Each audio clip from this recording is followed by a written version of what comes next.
E terminou a novela. Renato Portaluppi não é mais técnico do Grêmio. Após o final do Campeonato Brasileiro, o treinador disse que precisava de 3 minutos para definir o seu futuro no tricolor.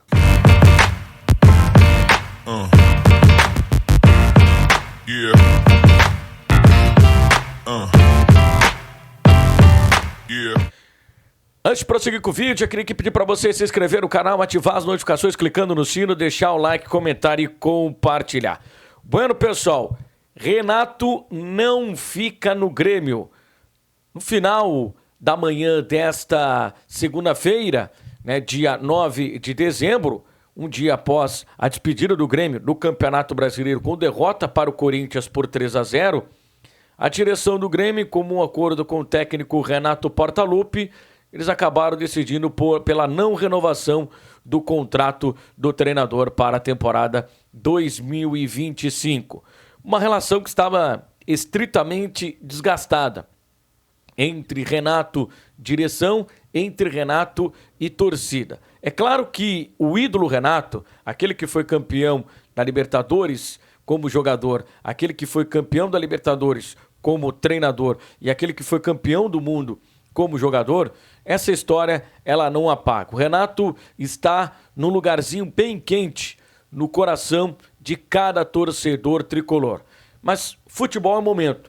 E hoje, o ídolo Renato, ele acabou sendo muito contestado, não só pela imprensa, mas também pelos torcedores. Os torcedores não estavam satisfeitos com o desempenho do treinador Renato. E muitos torcedores, por óbvio, não conseguiam separar o ídolo, o Renato, a estátua, aquele que marcou época na história do Grêmio, do Renato treinador. E muitos conseguiram separar isso.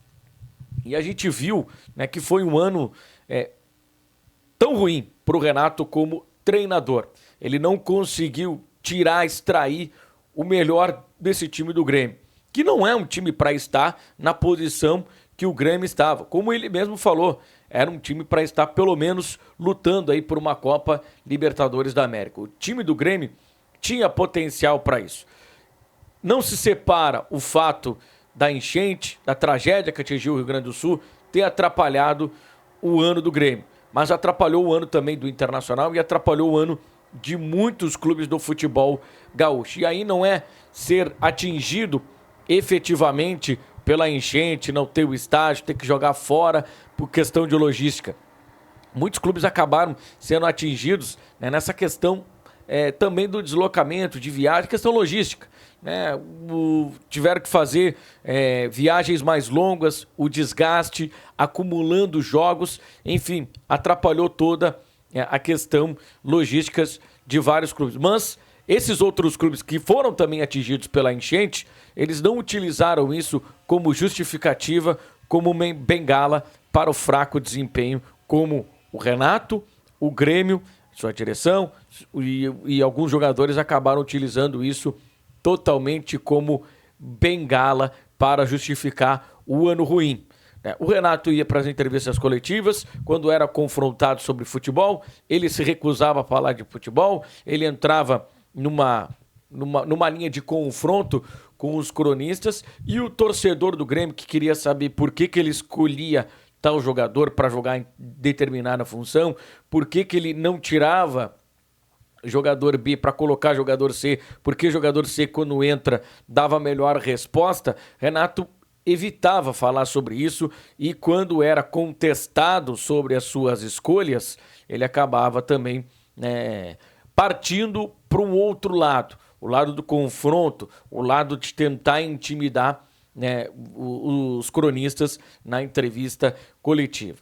E aquilo, tá na coletiva, tem que ir para falar de futebol. E o que o menos o Renato falava era de futebol, porque haveria muitas contestações ao trabalho dele como treinador e como deveriam ser feitas, porque o trabalho do Renato como treinador em 2024 foi um trabalho bem ruim, por mais que ele tenha terminado o ano como campeão gaúcho.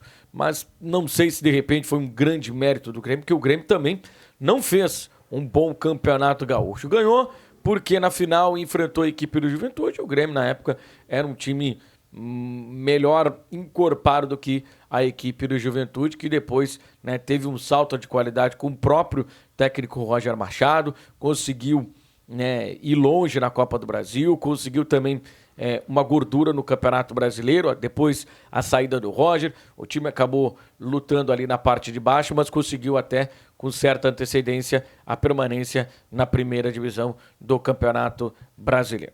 Já o time do Renato, muitas contestações. A gente sabe da dificuldade que é jogar fora de casa, longe de casa, longe dos familiares. Os familiares estavam, alguns em Porto Alegre, outros foram para outras localidades. Os jogadores tiveram que ficar afastados dos seus entes queridos. A gente entende tudo isso e realmente isso aí influencia muito no desempenho dos atletas e influencia muito no jogo. Mas não pode ser utilizado como plena justificativa. Ou só por causa disso o Grêmio não teve um bom desempenho no Campeonato Gaúcho.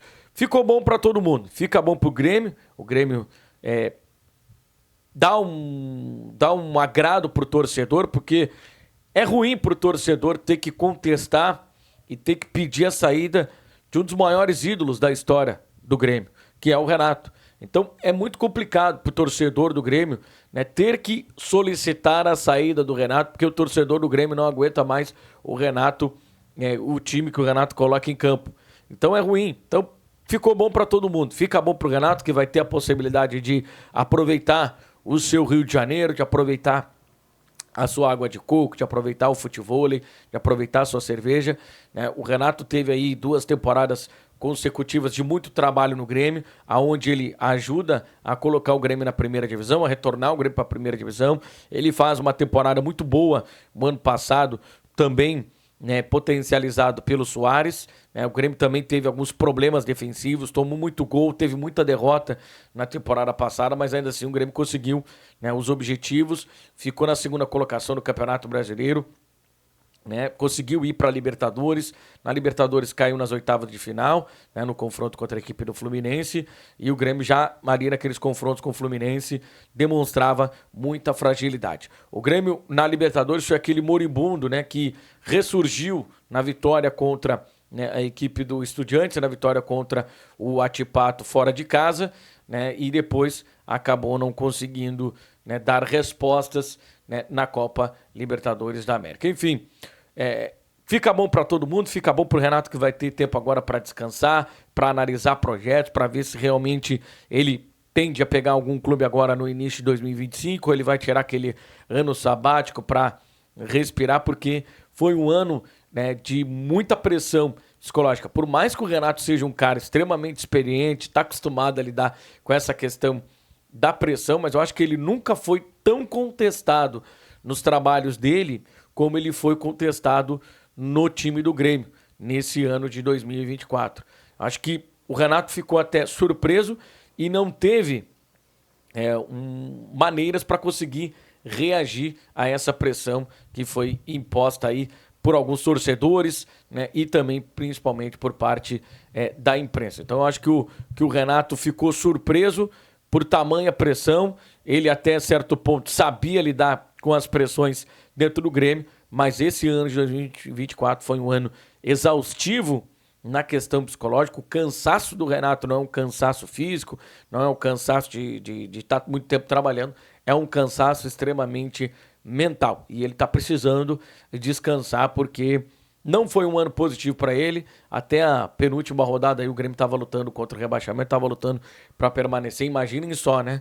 O maior ídolo da história do Grêmio, campeão como atleta, campeão como treinador, colocar o Grêmio na segunda divisão. Seria uma mancha grandíssima na rica história do Renato com o Grêmio. Então, acho que ficou melhor para todo mundo. Ficou melhor para o Grêmio, que agora vai ter uma maneira de respirar, né, de não ter tantas contestações ao trabalho do Renato, e também para o Renato para conseguir descansar. Beleza, pessoal? Então tá, espero que tenham gostado do vídeo. Eu peço aí para vocês que, se gostaram do vídeo, se inscrevam no canal, ativem as notificações clicando no sino. Vocês também podem ajudar o canal financeiramente. A chave Pix tá passando aí embaixo. considere doar para o canal seguir crescendo. Valeu, senhores. Um forte abraço e até o próximo vídeo.